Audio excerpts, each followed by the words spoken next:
Bapak Ibu, saudara-saudari yang dikasihi dalam Tuhan, mengucap syukur jikalau pada saat hari ini kita bisa berkumpul lagi untuk kita bisa beribadah.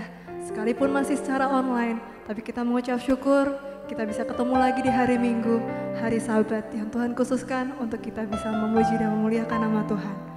Kita akan mulai ibadah kita dengan mengucapkan pengakuan iman rasuli.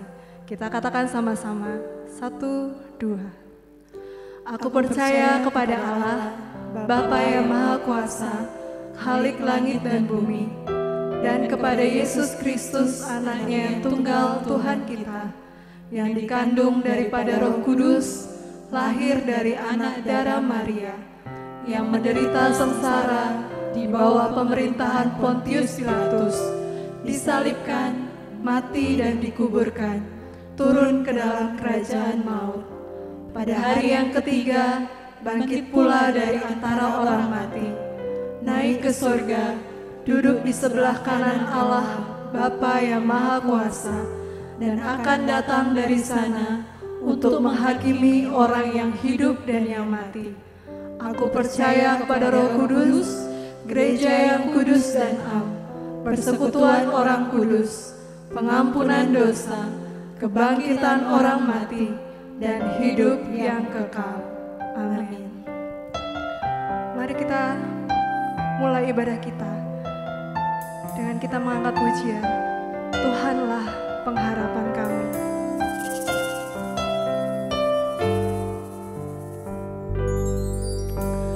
Tuhan, Kaulah pengharapanku. Ku percaya kepadamu, Yesus, Kaulah perlindunganku, Engkau yang selalu ku puji. Tuhan, Kaulah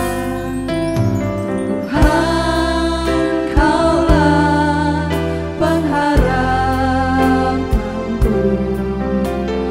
Percaya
pengharapan kami.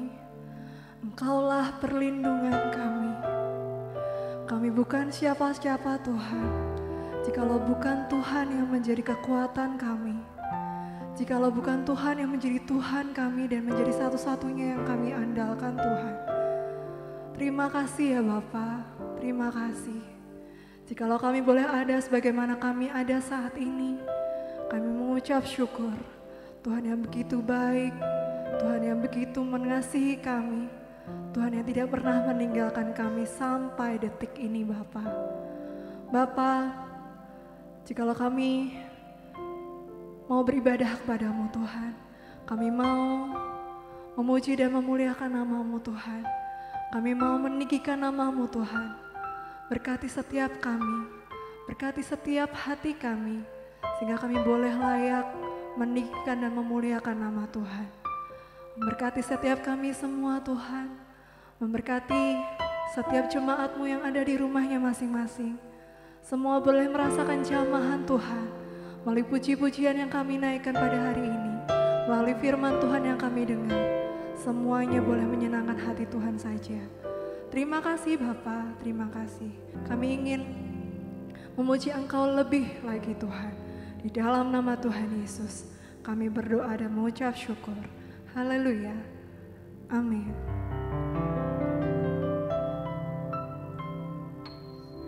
Mari kita sama-sama angkat pujian kita. Allah kita adalah Allah yang sanggup.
Segala perkara dulu, sekarang dan selamanya.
Tuhan dalam kemuliaan bumi, tumpuan kaki-Mu sungguh mengagumkan. Ombak dan lautan menderu bernyanyi bagi-Mu. Mari semua yang bernafas sujud dan menyembah. Nama-Mu besar, nama-Mu mulia. Engkau Tuhan yang perkasa, kebesaran-Mu mempesona, ajaib dan mulia. Engkau Raja segala raja, nama-Mu dahsyat di atas segala nama.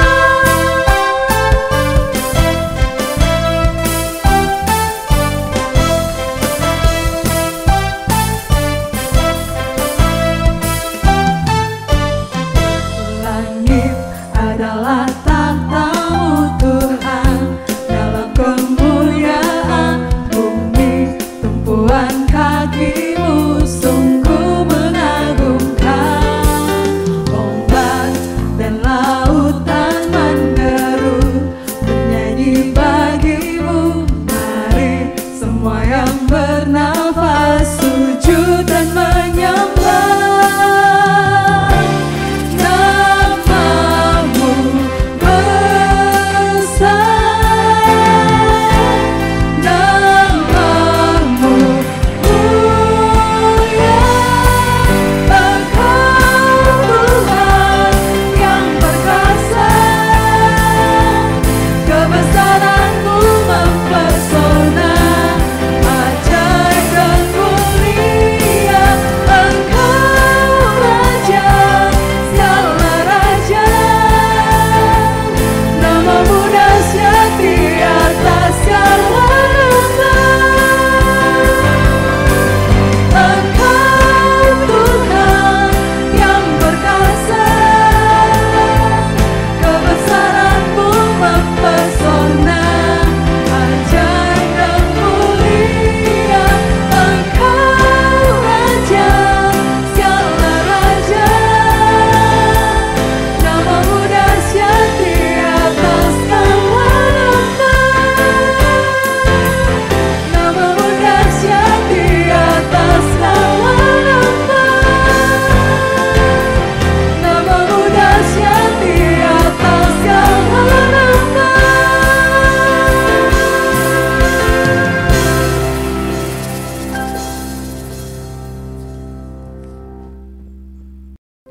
Mari kita siapkan hati kita untuk mendengarkan firman Tuhan. Kita angkat sebuah pujian.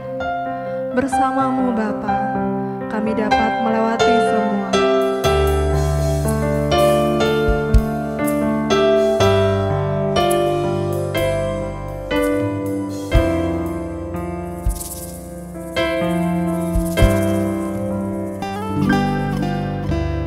Kau ada bersamaku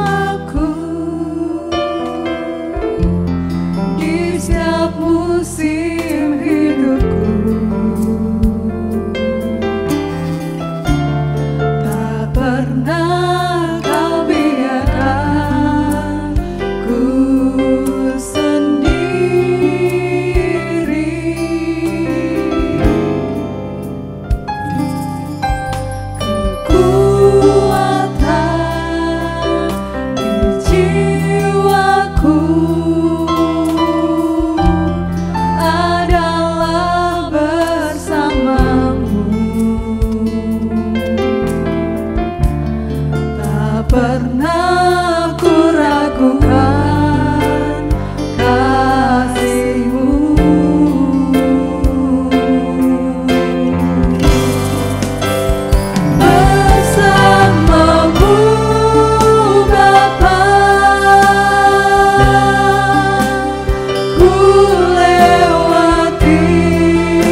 kasih ya Tuhan, jikalau Engkau sudah mengizinkan kami boleh memuji dan memuliakan Engkau.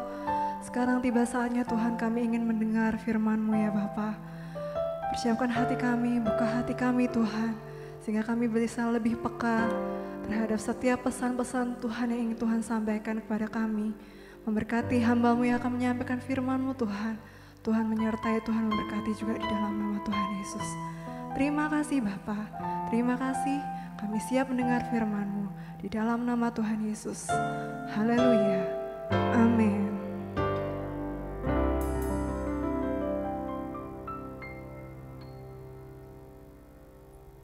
Shalom, saudaraku sekalian. Saya percaya apa yang saya akan sampaikan ini merupakan berita yang sangat penting, pesan yang sangat penting, nasihat yang sangat penting bagi jemaat sekalian. Saudara,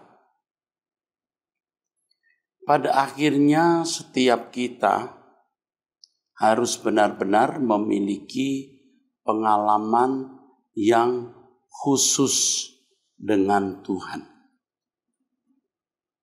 Setiap kita harus memiliki pengalaman yang khusus, yang tidak dimiliki oleh orang lain, dan memang tidak akan bisa dimiliki oleh orang lain.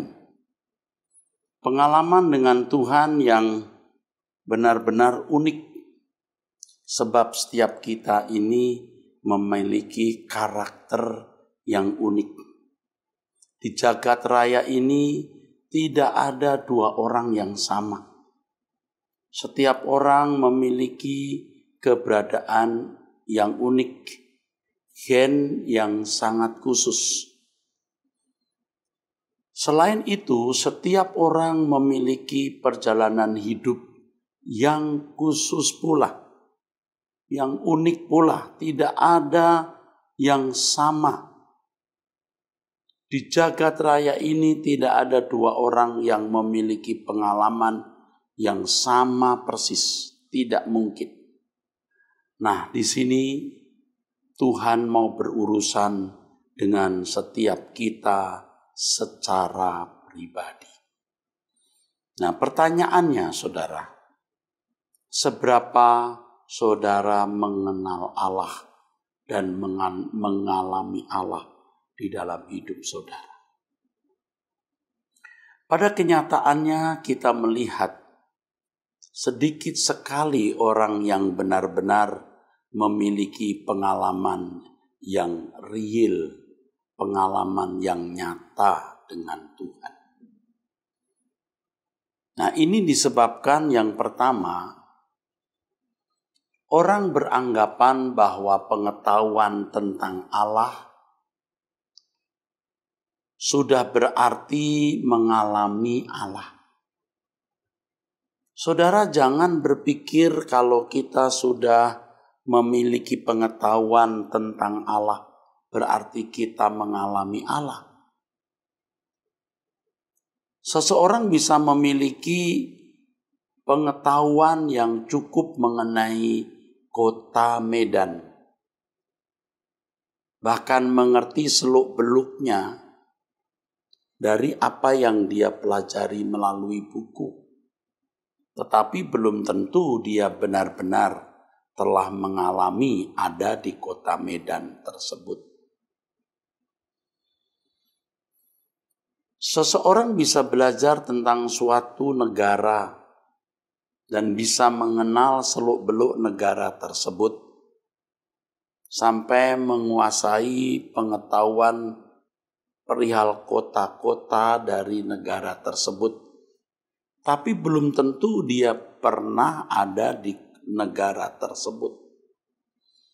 Nah, tidak sedikit orang-orang Kristen yang memiliki pengetahuan tentang Allah, merasa sudah mengenal Allah. Saudara, pengenalan akan Allah hanya di dalam pikiran atau secara kognitif bukanlah jaminan bahwa dia sudah mengenal Allah. Mengenal itu harus mengalami perjumpaan langsung. Mengenal itu berarti mengalami perjumpaan langsung. Mengenal Allah itu berarti mengalami perjumpaan langsung. Nah, tidak sedikit orang-orang yang belajar teologi, ya saudara, memiliki pengetahuan yang banyak tentang Tuhan melalui sekolah tinggi teologi atau melalui seminari. Tetapi, saudara, faktanya atau fakta yang terjadi, saudara, ia belum memiliki pengenalan akan Allah secara benar karena tidak mengalami Tuhan. Tidak sedikit orang belajar teologi hanya karena mau memperoleh gelar. Juga tidak sedikit yang belajar teologi karena mau datang ke kota Jakarta. Kalau mau sekolah kedokteran tidak sanggup bayar, mau sekolah hukum tidak sanggup bayar, jangankan uang kuliahnya. Ya, perjalanan ke Jakarta saja belum tentu mampu. Tetapi kalau jadi pendeta bisa dibiayai oleh gereja, ya, diterbangkan ke Jakarta, bisa kuliah di sekolah tinggi teologi atau seminari.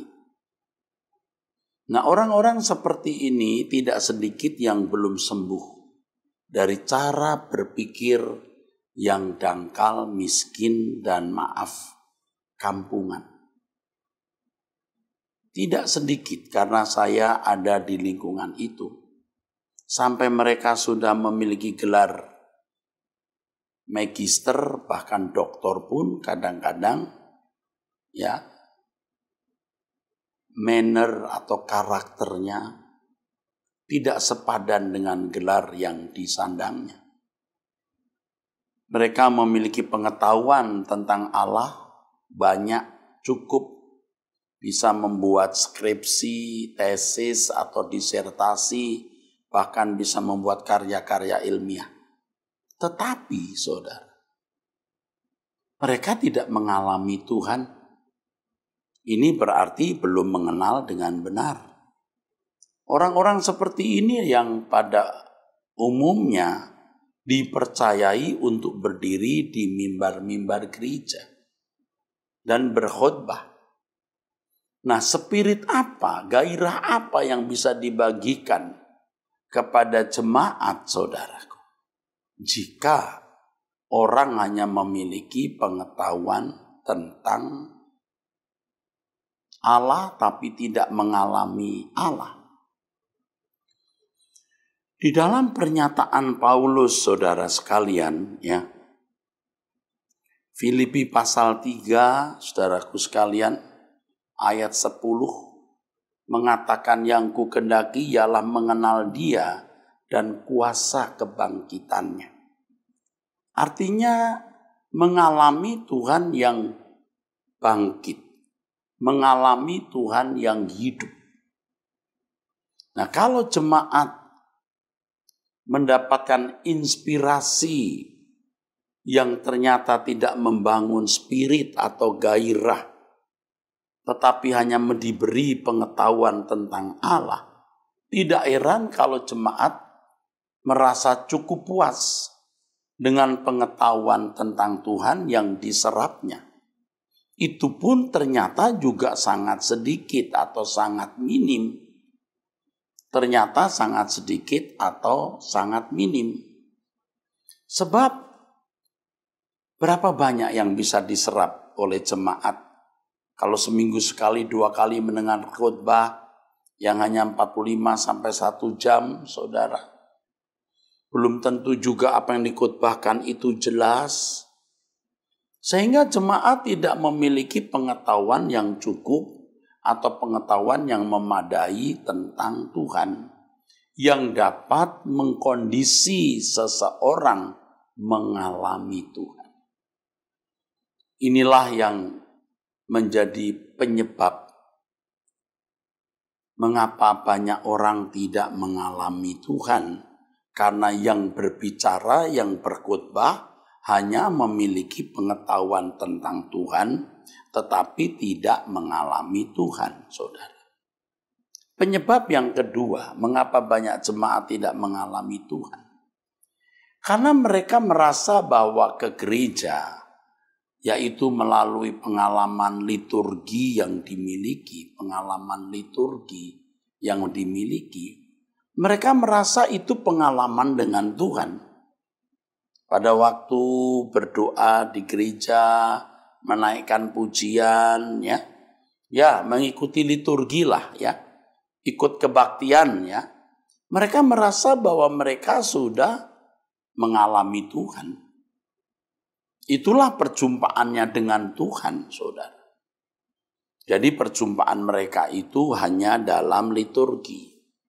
Kenyataannya di dalam liturgi mereka tidak berjumpa dengan Tuhan. Mereka hanya ikut tata cara ibadah. Seringkali tata cara ibadah itu juga tidak memberikan sentuhan sama sekali. Tidak memberikan sentuhan rohani sama sekali, saudara. Ya namanya pengalaman keagamaan, pengalaman liturgi. Mestinya kita sadar, saudaraku, bahwa Tuhan itu bukan hanya dialami di gereja. Justru kita harus mengalami Tuhan itu pada waktu kita menjalani hidup dengan berbagai masalah yang harus kita hadapi. Jadi kita harus mengalami Tuhan ketika kita harus mengambil keputusan, harus mengambil pilihan, harus bertindak, ketika di dalam keadaan terancam, ketika dalam kesulitan ekonomi, ketika menghadapi sakit penyakit, dan berbagai masalah lain. Disitulah mestinya kita merasakan kehadiran Allah. Nah, kalau orang sudah merasa bahwa ke gereja dia sudah bertemu dengan Tuhan, ia sudah terkunci di dalam kebodohan itu. Dia terkunci dalam kebodohan tersebut, saudaraku. Sehingga ketika keluar gereja, dia sudah tidak merasa perlu berurusan dengan Tuhan lagi. Tidak merasa perlu berinteraksi dengan Tuhan. Ya. Nah, ini penyebab yang kedua. Mengapa banyak orang tidak mengalami Tuhan, saudara? Karena yaitu merasa sudah berjumpa dengan Tuhan di gereja. Tidak heran kan ada orang-orang Kristen yang sudah belasan tahun bahkan puluhan tahun menjadi orang Kristen, tetapi miskin dalam pengalaman dengan Tuhan. Yang ketiga, mengapa banyak orang tidak mengalami Tuhan, saudara? Sebab dunia di sekitar kita ini makin fasik. Fasik artinya tidak takut Tuhan, tidak peduli hukum dan kehendak Allah. Fasik, saudaraku. Dunia sedang memasuki era nihilisme. Nihilisme dari kata nihil. Nihil itu artinya tidak ada. Ya, tidak ada. Nihil. Nihilisme artinya keyakinan atau menunjuk. Keyakinan tidak ada Allah, tidak ada dewa, atau ilah-ilah, atau tidak perlu ada. Dan manusia modern begitulah, saudara. Tidak percaya bahwa Tuhan itu ada. Di negara-negara barat, ya, ironis sekali, negara-negara yang dulu mengirimkan sending atau utusan Injil ke timur, diantaranya ke Indonesia, menjadi negara-negara yang Sebagian mereka tidak meyakini Allah itu ada. Ya, nihilistis. Saya pernah di luar negeri, ya, saya bincang-bincang dengan supir taksi driver. Lalu saya tanya agamanya apa. Dia berkata, I'm not Buddhism, I'm not Christian, I'm not Muslim. Lalu apa? Dia bukan Buddha, dia bukan Kristen, dia bukan Muslim. Lalu apa? I am free thinker. Dengan bangga dia mengatakan, aku ini pemikir bebas. Kalau saya berpikir Tuhan tidak ada, mau apa? Siapa yang bisa atau boleh paksa saya untuk percaya Tuhan itu ada? Iya. Saya pernah juga bertemu dengan seorang di pesawat terbang duduk berdampingan. Dia orang Eropa, saudara. Saya bincang-bincang dengan dia, lalu ketika saya tanya, Are you going to church? Dia jawabnya, what for? Untuk apa? Wah. Tidak heran kalau gereja-gereja menjadi sepi. Nah, suasana nihilistis ini atau nihilisme ini, Tuhan seakan-akan tidak ada atau tidak perlu ada. Itu meracuni banyak pikiran orang, termasuk orang-orang Kristen. Sehingga mereka tidak merasa perlu mempercayai Allah, memburu pengenalan akan Allah, dan mengalami Tuhan. Nah, ini yang saudara-saudara sekalian melihat faktanya. Bahkan di negara yang bersila ketuhanan yang Maha Esa, perilaku banyak orang menunjukkan seakan-akan Tuhan tidak ada. Perilakunya itu mengesankan Tuhan tidak ada. Nah, inilah yang membuat banyak orang Kristen tidak merasa perlu sungguh-sungguh menemukan Tuhan dan mengalami Tuhan. Lalu yang keempat, ini yang paling tragis dalam lingkungan gereja. Banyak orang Kristen yang tidak merasa perlu untuk mencari Tuhan, mengenal dan mengalami Tuhan. Karena melihat perilaku yang tidak baik, perilaku yang tidak senonoh, perbuatan yang buruk dari para rohaniwan dan orang-orang yang dipandang mereka sebagai teladan, sebagai pengajar, sebagai orang-orang yang mestinya didengar suaranya, didengar nasihatnya, didengar khotbahnya. Saudara harus mengerti bahwa dari dulu selalu saja ada orang-orang seperti Yudas Iskariot yang berkhianat kepada Tuhan. Dari dulu selalu ada. Mestinya kita tidak perlu kecewa sampai kemudian meninggalkan Tuhan dan tidak percaya Tuhan itu ada. Ketika melihat perilaku rohaniwan dan orang-orang yang kita pandang seharusnya bisa memberi nasihat dan teladan yang baik, ternyata tidak. Mestinya kita tidak perlu kecewa. Selalu saja, saudara, ada orang-orang seperti Yudas Iskariot, saudara. Nah, itulah penyebab atau kausalitas mengapa orang tidak sungguh-sungguh mencari Tuhan untuk mengalami Tuhan. Maksud saya, mencari Tuhan untuk mengenal Dia dan mengalami Dia. Ya, karena hal-hal itu, saudara.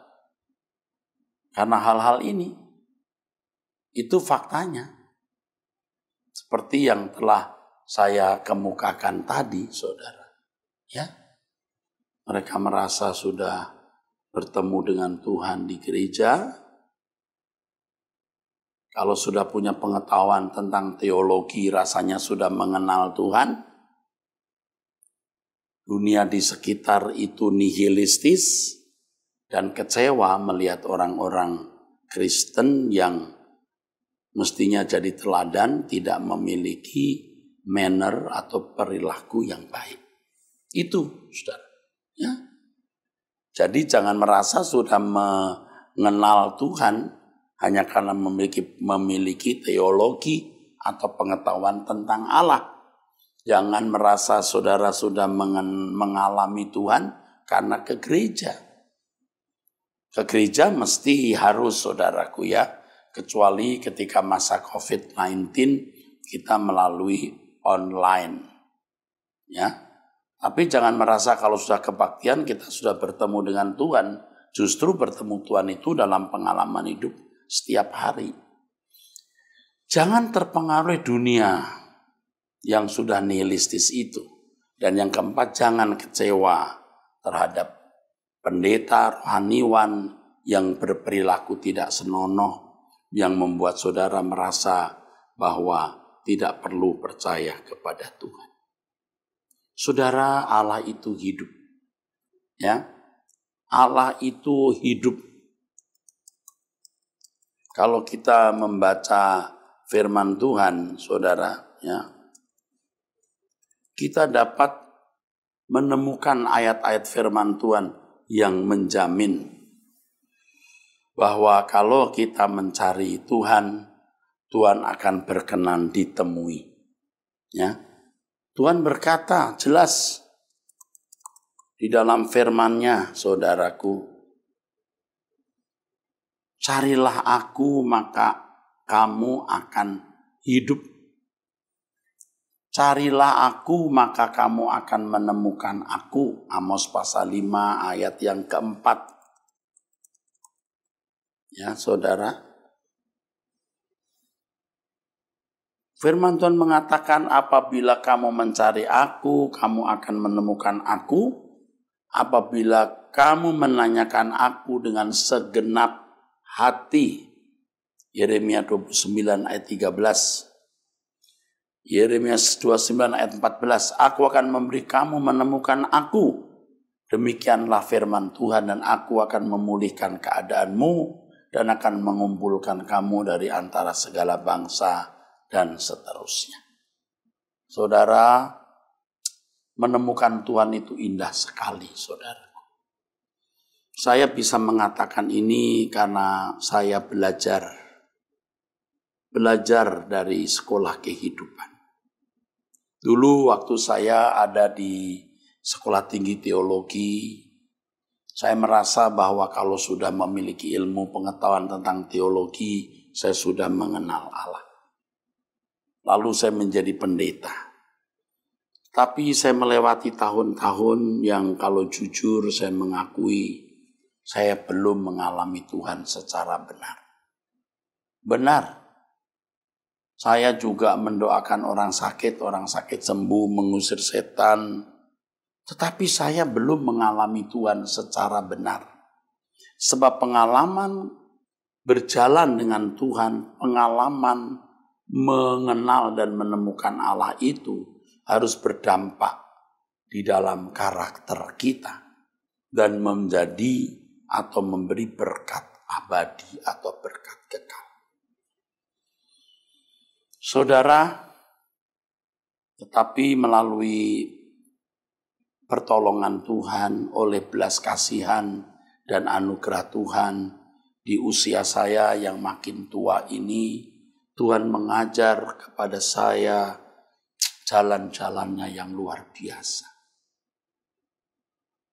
Bagaimana mengalami Tuhan secara pribadi, secara khas, secara khusus di dalam hidup, ya.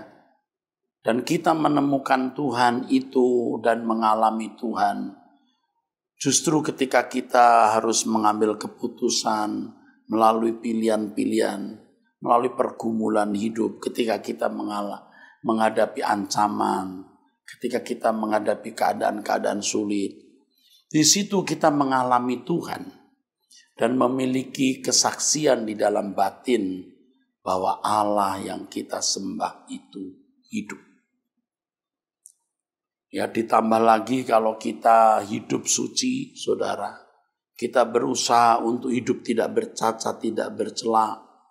Dan kita mau mempersembahkan hidup kita untuk pekerjaan Tuhan, wah,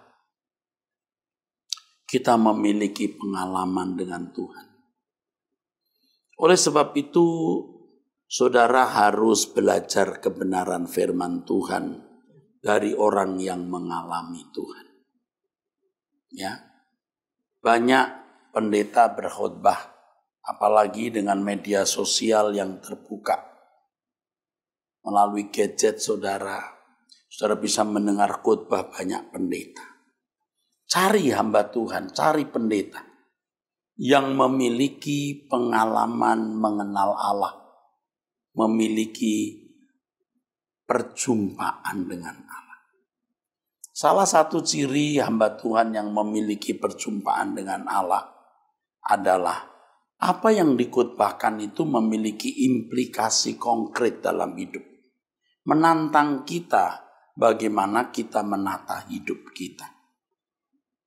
Jadi hamba Tuhan yang benar itu di dalam pemberitaannya, saudaraku, akan mengarahkan kita bagaimana kita menjadi orang-orang yang bermoral, berkarakter agung seperti Tuhan.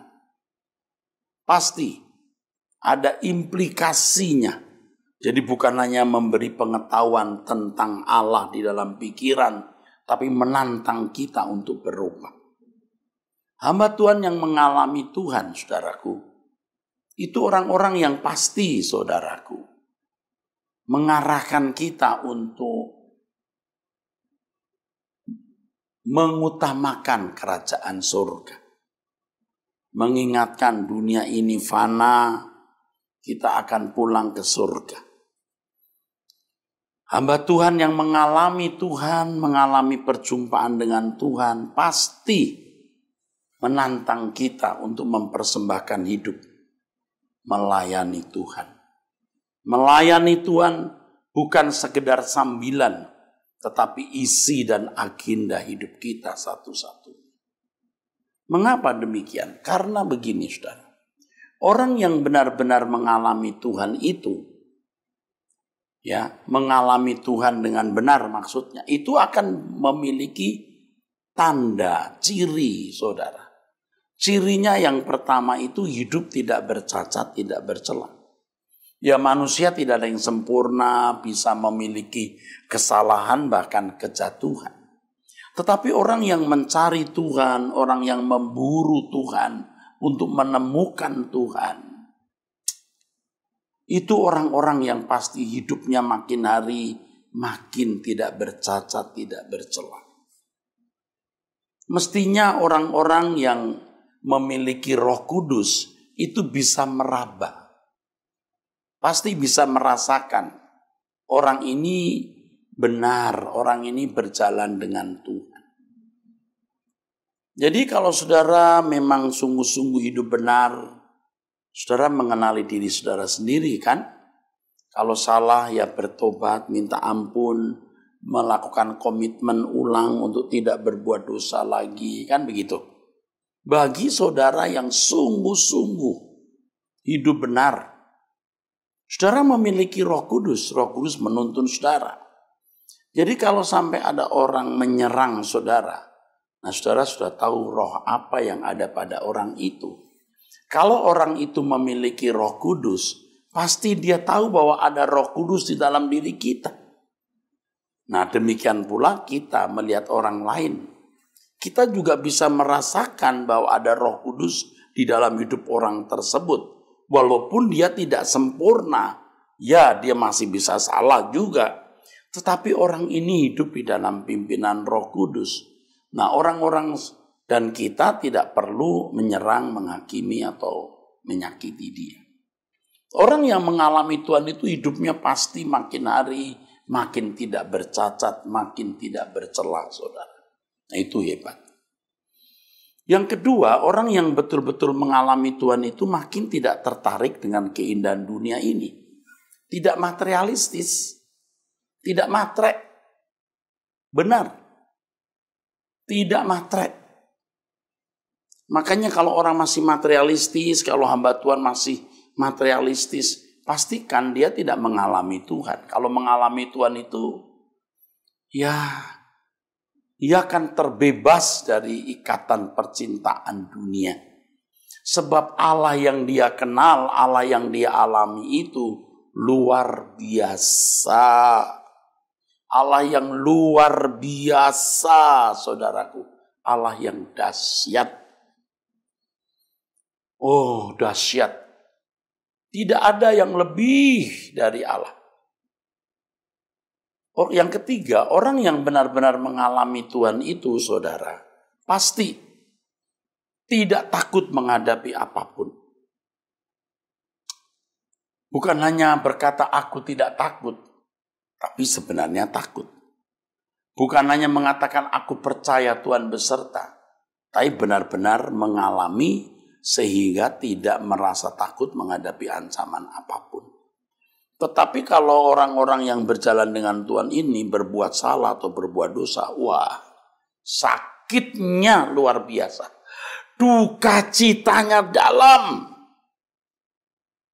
Makanya orang-orang seperti ini menyadari kalau dia hidup di dalam dosa tidak layak ada di dalam perlindungan Tuhan, bahkan tidak pantas percaya kepada Allah. Kalau mulutmu jahat, hatimu jahat, kamu tidak layak mempercayai Allah, itu tidak layak. Ya. Jadi orang yang benar-benar mengalami Tuhan, memiliki perjumpaan dengan Tuhan, itu tidak takut menghadapi apapun dalam hidup ini. Berani. Kenapa? Dia tahu Allah menyertai dirinya, dia tahu Allah menyertai dirinya.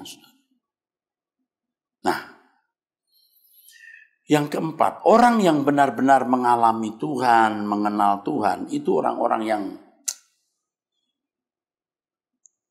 rela berkorban apapun demi kerajaan surga. Keagungan Allah yang dia kenal itu membuat dirinya rela mempersembahkan hidupnya tanpa batas kepada Allah. Nah, indah sekali, saudara. Nah, orang-orang seperti ini, saudaraku, tidak akan perhitungan dengan Tuhan, tidak akan pelit. Banyak orang sebenarnya belum mengenal Allah.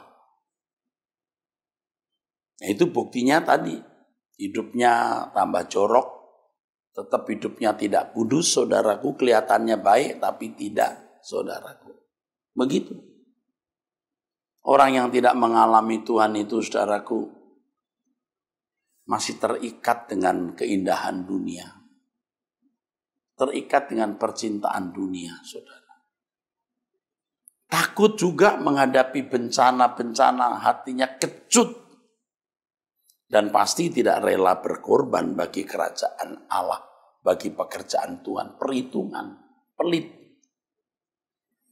Kalau perhitungan untuk pekerjaan Tuhan atau pelit ini bukan berarti lalu tidak memberi, bukan berarti harus memberi uang ke gereja ya. Tetapi saudara menolong keluarga, famili, orang di sekitarmu itu sudah pelayanan, saudara. Jangan pelit menolong sesamamu.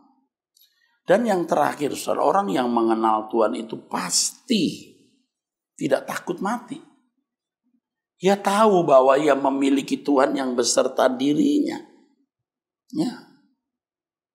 Jadi kalau orang masih takut mati itu ada sesuatu yang salah di dalam diri orang tersebut. Ada yang keliru, saudaraku. Mestinya orang tidak takut mati. Kalau sampai takut mati itu masih ada yang salah di dalam hidupnya. Nah, saudara, saya tidak tahu bagaimana memberikan dorongan inspirasi lebih banyak dari ini. Sebab bertahun-tahun saya melayani Tuhan, ya saudara. Sementara saya sendiri terus berubah dan saya mau berubah. Banyak orang tidak mau berubah. Juga ada orang-orang di sekitar saya yang tidak mau berubah. Ya saya tidak sempurna lah saudara. Tidak ada manusia yang sempurna. Saya juga tidak atau belum sempurna. Tapi saya mau sempurna, saya mau berubah terus. Makanya saya mencari Tuhan, saya memburu Tuhan. Tiap hari bangun jam 4:15 untuk doa pagi. Tidak pernah absen, saudara. Satu kali pun tidak pernah. Ya berbulan-bulan saudara. Kok bisa Pak? Bisa karena dia hidupku. Aku tidak bisa hidup tanpa dia. Nah, mengalami Tuhan itu saudaraku, harus kita dapatkan dengan belajar firman. Lalu kita harus melalui doa pribadi setiap hari. Doa tiap hari, kita menyediakan waktu untuk saat teduh. Benar-benar fokus kita hanya ke Tuhan. Saudara akan bisa kok menemukan pengalaman-pengalaman yang ilahi, yang adikodrati. Begitu, yang tidak bisa saudara ungkapkan kepada orang lain. Bisa, saudaraku. Saudara bisa mengalami itu, saudara. Lewat doa pribadi, jangan hanya doa sebelum makan, doa sebelum tidur. Saudara harus sediakan waktu khusus untuk duduk diam di kaki Tuhan. Dan saudara harus merasa bahwa itu prime time saudara, waktu istimewa saudara. Kalau saudara benar-benar menyediakan waktu dengan tulus, ini waktu kita untuk bertemu Tuhan. Bisa, saudaraku. Orang yang mengalami Tuhan itu, saudara, akan terus bertambah pengalamannya, pengenalannya. Ya, dia akan makin memiliki banyak pengalaman. Seakan-akan satu pintu terbuka, pintu-pintu lain juga terbuka. Makin kaya, makin limpah pengalaman akan Tuhan. Tentu kesuciannya makin bertambah, saudara. Keterlepasannya dari ikatan dunia makin juga. Dia makin terikat dengan Tuhan. Makin tidak memiliki perasaan takut menghadapi ancaman atau apapun juga. Bahkan tidak takut menghadapi kematian. Makin rela berkorban apapun juga untuk pekerjaan Allah. Mengapa? Ya, perjumpaan itu, saudara. Sampai pada titik di mana dia tidak bisa balik ke dunia. Artinya hatinya sudah melekat kepada Tuhan. Sebaliknya orang yang tidak mencari Tuhan, saudara. Orang yang terbawa oleh suasana dunia yang nihilistis ini, yang fasik ini. Sampai titik tertentu tidak bisa balik kepada Tuhan. Tidak bisa. Itu mengerikan, saudara. Kalau sampai titik tidak balik ini mengerikan. Tapi banyak orang tidak sadar dia dalam situasi yang kritis itu. Sudah hampir mendekati titik tidak balik, tidak bisa diperbaiki. Sekian puluh tahun menjalani hidup tanpa hati yang takut akan Allah. Udah tidak bisa balik. Makin rusak, makin tertutup pintu-pintu. Jadi pengenalannya akan Allah makin miskin, makin tertutup pintu-pintu itu. Jadi satu pihak saudara makin suci, makin terlepas dari ikatan dunia, makin tidak takut menghadapi apapun, bahkan tidak takut menghadapi kematian, bahkan merindukan kematian untuk bertemu dengan Tuhan dan rela berbuat apapun untuk kerajaan surga.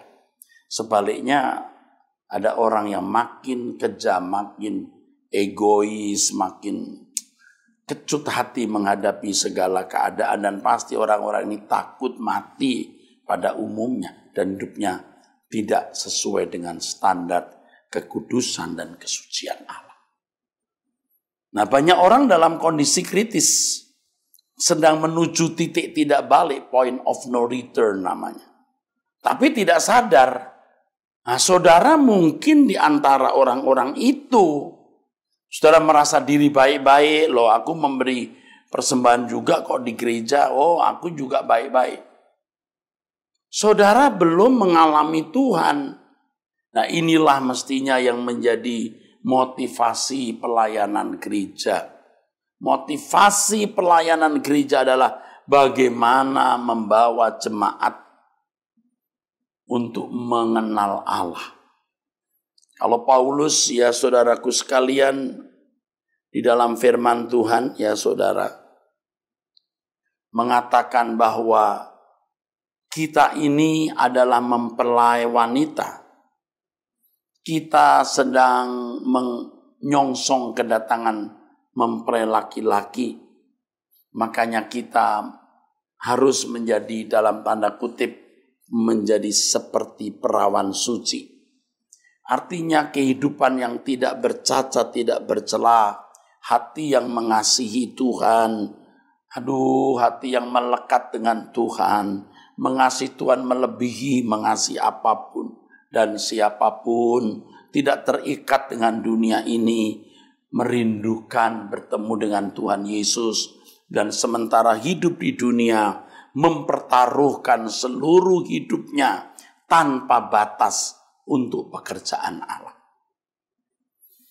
Sekarang saya menantang jemaat untuk berkata kepada Tuhan, Tuhan, aku mau mengenal Engkau dengan baik dan aku mau mengalami Engkau dengan benar. Tolonglah aku ya Tuhan, tolonglah aku. Sebelum aku menutup mata, biarlah aku menjadi perawan suci di hadapan-Mu, menjadi sekutumu ya Tuhan. Tolonglah aku Tuhan untuk menemukan Engkau. Dan saudara marilah mencari firman ya. Carilah aku kata Tuhan. Caranya apa?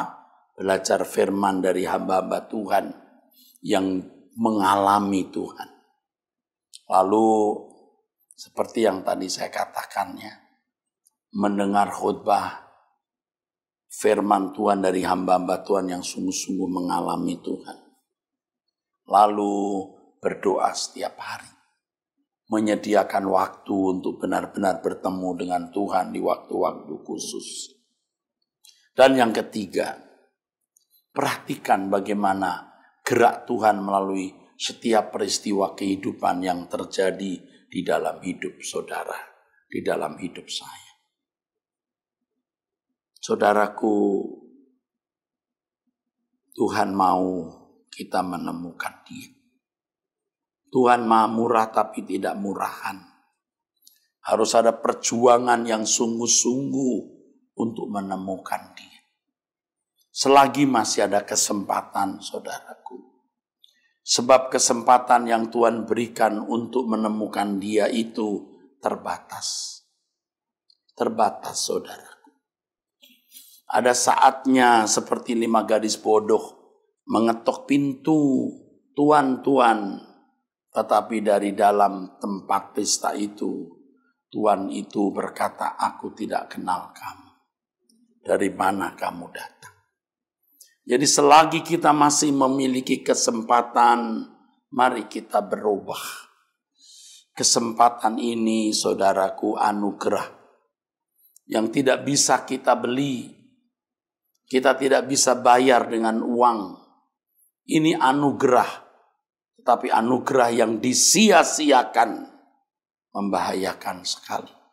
Bisa mendatangkan kebinasaan. Saudara, kita bersyukur ada di gereja ini. Gereja yang memiliki pilar kesucian hidup. Gereja yang memiliki pilar kedua, fokus langit baru, bumi baru. Gereja yang memiliki pilar ketiga, memaksimalkan potensi, bertanggung jawab, hidup dengan tekun bekerja keras bagi kemuliaan kerajaan surga. Kita bersyukur di gereja ini, kita diajar untuk benar-benar mengutamakan Tuhan. Kita diajar untuk berkemas-kemas pulang ke surga. Saudara, inilah pesan Tuhan kepada saudara. Inilah nasihat yang Tuhan berikan kepada saudara pada kesempatan ini. Saya berharap saudara benar-benar mencamkan apa yang saya kemukakan. Saudara benar-benar memahami, mengerti, dan merespon apa yang saya sampaikan, agar saudara masih bisa diselamatkan di sisa umur hidup saudara ini. Demikianlah pemberitaan firman Tuhan dari saya. Kiranya Tuhan memberkati saudara-saudara sekalian. Sola Gracia. Amin. Ya, puji Tuhan, Bapak Ibu semua, kita semua sudah mendengarkan firman Tuhan hari ini dengan luar biasa. Biarlah kita pribadi, lepas pribadi sebagai umat Tuhan, kita mengenal Tuhan dengan benar dan kita mengalami Tuhan dalam hidup kita hari demi hari. Sebelum kita mengakhiri ibadah kita pada hari ini, mari kita bersama-sama berdoa. Mari jemaat Tuhan, kita berdoa. Terima kasih Tuhan, hari ini kami bersyukur untuk firman yang kami dengar, yang sangat menguatkan kami semua.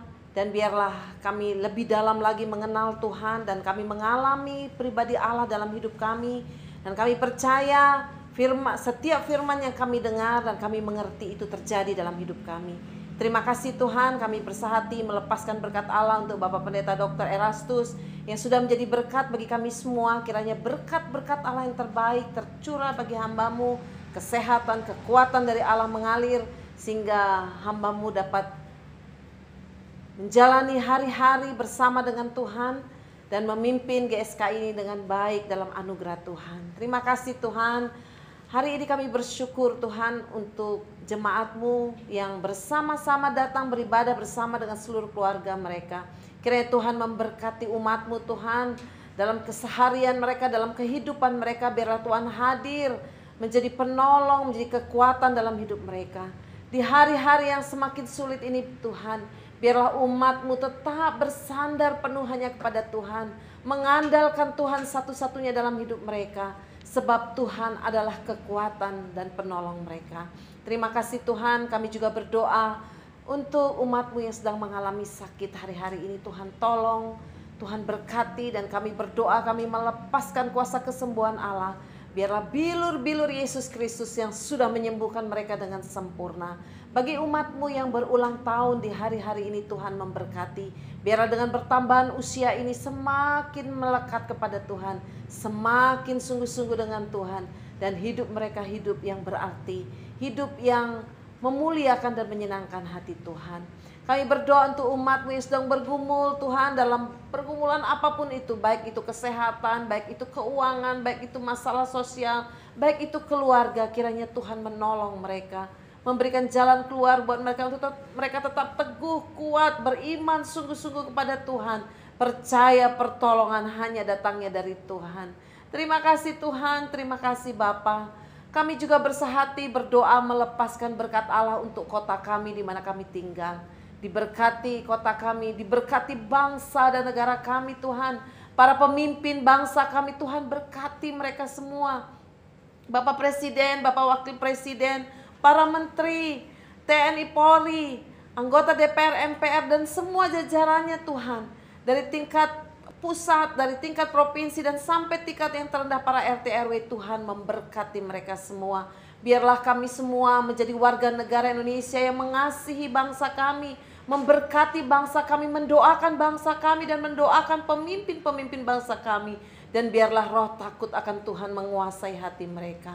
Terima kasih Tuhan, kami bersyukur kami menjadi warga negara Indonesia. Dan biarlah bangsa kami ini dipulihkan oleh Tuhan. Bangsa kami sehat, bangsa kami sembuh. Kami terlepas, terbebas dari segala sakit penyakit COVID ini Tuhan. Tolonglah Tuhan pemimpin-pemimpin bangsa kami untuk dapat mengatasi, untuk dapat menjadi alat Tuhan untuk menolong masyarakat Indonesia yang sedang mengalami sakit COVID ini Tuhan. Berkati Tuhan, berkati pemimpin-pemimpin bangsa kami. Terima kasih Tuhan, kami juga berdoa melepaskan berkat Allah untuk sinode kami GSKI. Tuhan memberkati pemimpin GSKI Bapak Dr. Erastus Sabdono dan jajarannya. Dan juga keluarga diberkati oleh Tuhan. Hamba-hamba Tuhan yang melayani di hari Minggu ini Tuhan juga memberkati. Biarlah suara kebenaran Allah itu disampaikan. Suara kebenaran Injil itu disampaikan bagi semua orang yang belum mengenal Tuhan dan yang haus akan Tuhan. Biarlah Tuhan pakai kami semua sebagai alat Tuhan untuk kemuliaan-Mu Tuhan. Terima kasih Tuhan, hari ini kami bersyukur dan menyerahkan seluruh hidup kami sepenuhnya ke dalam tangan-Mu ya Tuhan. Dan biarlah kehendak Tuhan yang selalu jadi dalam hidup kami, bukan kehendak kami. Terima kasih ya Allah ya Bapa di surga. Kami juga berdoa untuk setiap pelayan-pelayan-Mu yang sudah ambil bagian dalam ibadah hari ini.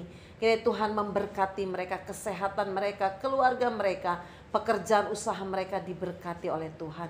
Demikian juga dengan umat-Mu Tuhan, dalam pekerjaan usaha mereka juga diberkati oleh Tuhan. Terima kasih Tuhan, terima kasih. Jemaat Tuhan, mari arahkan hati kita hanya kepada Tuhan.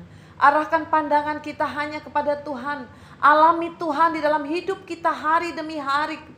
Dan biarlah hidup kami senantiasa diubahkan oleh Tuhan. Mari jemaat Tuhan, angkat tangan saudara dan terimalah berkat yang dari Tuhan. Tuhan memberkati engkau dan melindungi engkau.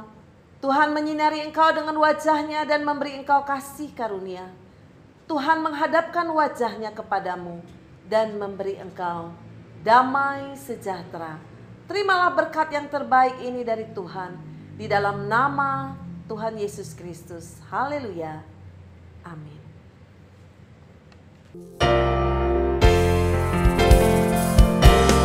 Kami perlukan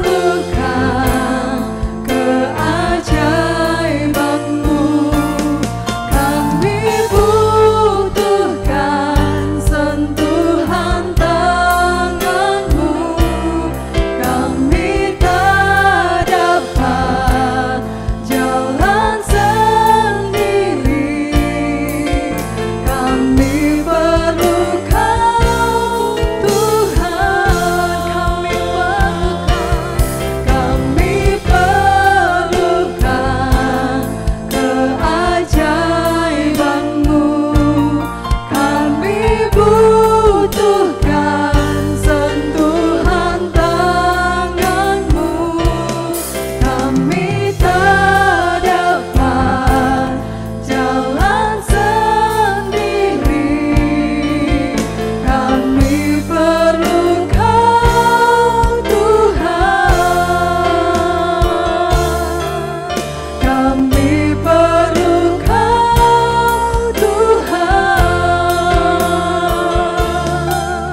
kami perlukan Tuhan.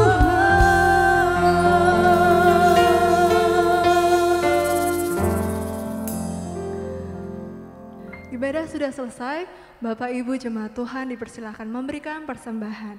Selamat hari Minggu, Tuhan Yesus memberkati. Shalom.